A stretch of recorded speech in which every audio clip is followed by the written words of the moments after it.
Nikki, and I know the answer to life, the universe, and everything. Do you?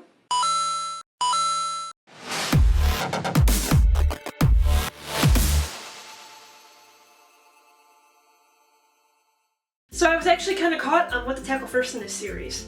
Plot or character. Because of course it can be said that a plot is not interesting if it's just a bunch of characters not moving forward, but the same could be said about the opposite. However, I think that characters are a great place to start because the best plots organically come from the best characters. What do I mean by this? I mean that if you take an interesting person and follow them around, you will have an interesting story. Now, sometimes it can be said that characters are only interesting because of the place that they're in, but that's semantics that we can deal with later. For now, let's just focus on making a good character. Okay, so I'm just gonna go ahead and say that in all matters of creating, there is no magical formula for you to just have a story. If there was, I wouldn't know it. I wouldn't. I'm sorry. Inspiration is not something that can be taught. However, I can help you possibly get your brain juices flowing. And in order to do that, I'm going to have to ask that you check your inner autocorrect at the door, because this is a place where mistakes must be made. It's okay. I'll wait.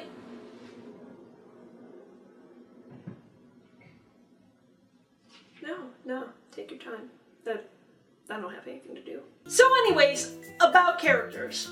Now there are many ways that we could go about doing this, but let's take it down to the most basic draw for a character. Be it boy, girl, human, alien, if you've got someone in mind, the first question you ask them, before any other question, is what's your problem?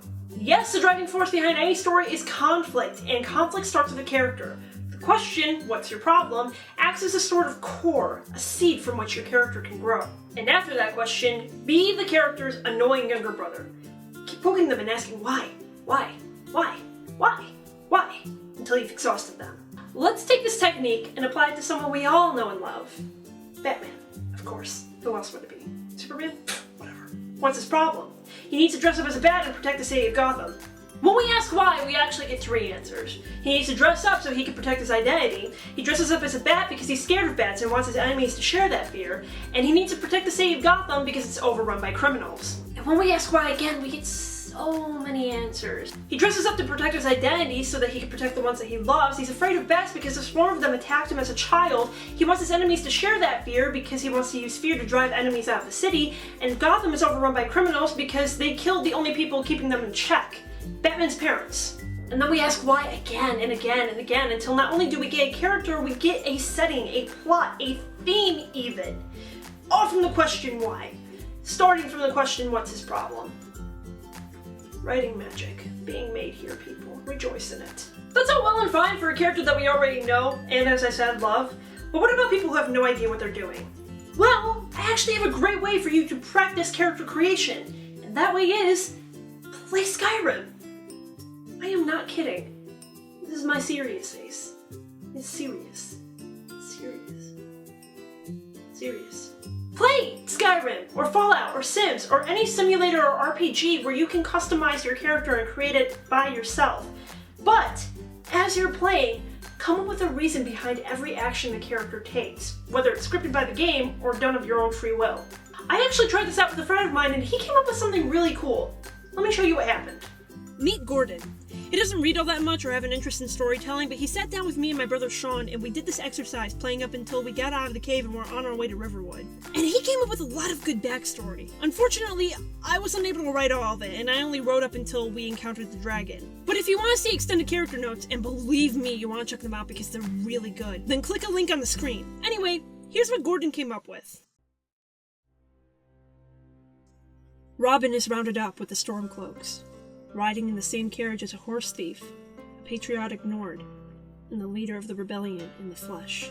The Patriot encourages him to accept his inevitable execution at the end of the line, speaking to him as a kinsman. While Robin holds a general distaste for Stormcloaks, he finds, after living through his cousin's death earlier that week, that he has little will to resist. Although he pays it little mind, his eye emits a deep, aching pang. He has felt little in this eye since he lost it to the wolf all those years ago. His carriage stops. His name is called. A kinsman in imperial leather pays him some kind words before sending him to the block. A roar is heard from the top of the mountain. The guards become restless, but under the authority of their merciless captain, they hold their ground. Robin's head is shoved onto the block. The wood is smooth against his cheek. polished with the skin and blood of those who came before. Robin looks up at his executioner. Denied the privilege of gazing into his eyes by a blackened hood, he thinks once more of his home, his cousin, as the Patriot recommended. And then he waits for the end. That is what a 14-year-old boy came up with when given a half an hour to play video games. If he can do it, then none of the rest of you have an excuse. Remember, all you have to do is ask, what's your problem, and then why? Why? Why? Why? Why? Thank you guys so much for watching, and special thanks to Faith O'Leary, who is behind the camera. Prompt for this week is to go play Skyrim and try out the exercise that I talked about in this video today. Don't forget to like, comment, and subscribe, and if you need something to comment about, tell me about the most interesting character you've ever encountered in any sort of story. Video game, movie, novel, stuff like that. Could be the hero, could be the villain, could be Jimmy, the barking Kalfapoo seal thing.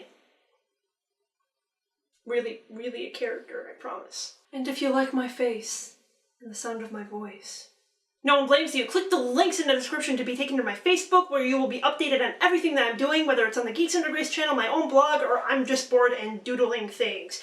And check out my blog, where I write and doodle things, and, you know, yeah, good talk. And, lastly, don't forget that you have a great God, and He is with you every step that you take.